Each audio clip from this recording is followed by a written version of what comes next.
Hello, I'm here to give you another Monday update. I hope you find these useful. We owe it to you to be transparent about our thinking and our actions. Our wonderful musicians and choir parents should expect nothing less. It's good that you should know what we are doing and why. If we appear to be doing nothing and changing very little, that also warrants an explanation. In this video, I'm going to be talking about two things. The government's announcement yesterday and what we at All Saints are doing.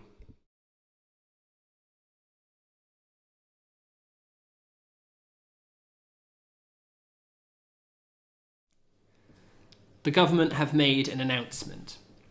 The headline bit of news is that places of worship will be allowed to open for private prayer from Monday the 15th of June. That's next Monday, a week today. They are not obligated to do so. They are not obligated to offer particular hours. Those that choose to do so will have to put social distancing measures in place, in the same way as we've seen with supermarkets, with schools, and with other services that have remained open during this period. If you want to keep abreast of developments here as far as All Saints goes, Father Oliver is communicating as usual through the church's social media.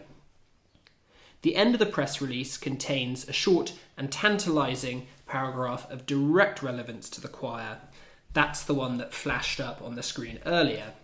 It reads, "The government is following the latest scientific and medical advice around how activities such as singing and/or playing instruments can be best managed safely.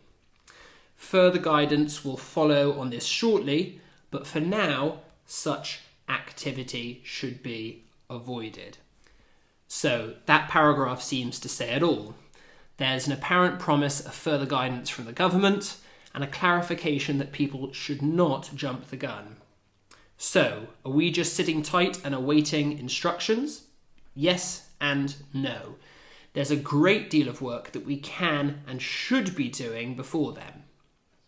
The first thing to say about our approach is that it will be phased. We may be a long way away from full choir and public worship. We may not be too far away from, for example, choral sessions with perhaps 4 singers and social distancing measures in place. The plan should also allow the possibility of moving back a phase. This virus is unlikely to decline consistently. Scientists think a series of peaks and troughs is rather more likely.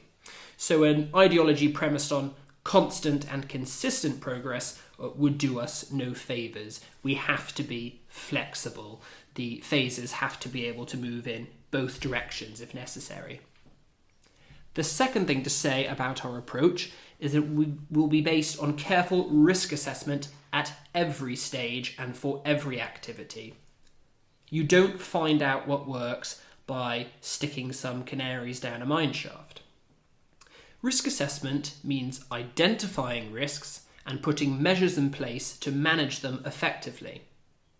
The guidance that government and church give is only one part of the process. Knowledge of our particular situation, the activities, the people, and the building involved will be combined with the best scientific evidence and advice to create our risk assessment.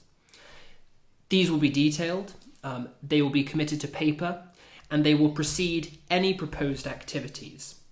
They will be implemented fully and reviewed constantly. The third thing about our approach is that it will be holistic. The music department will not be doing this in isolation. All Saints means many things to many people. There's our public worship in all its forms. There's the wonderful cafe. There's the fact that doors are open to private prayer. And of course, there's our amazing music program. All of these things will be looking to make progress. And the church will be considering all of these things, not just side by side, but together. I hope you've found this useful. As ever, anyone is welcome to ask questions of me. You know how to be in touch. I'll keep updating you regularly, and of course, I'll see you all later this week for Evensong, for Compline, and for the quiz, which I'm hosting on Friday.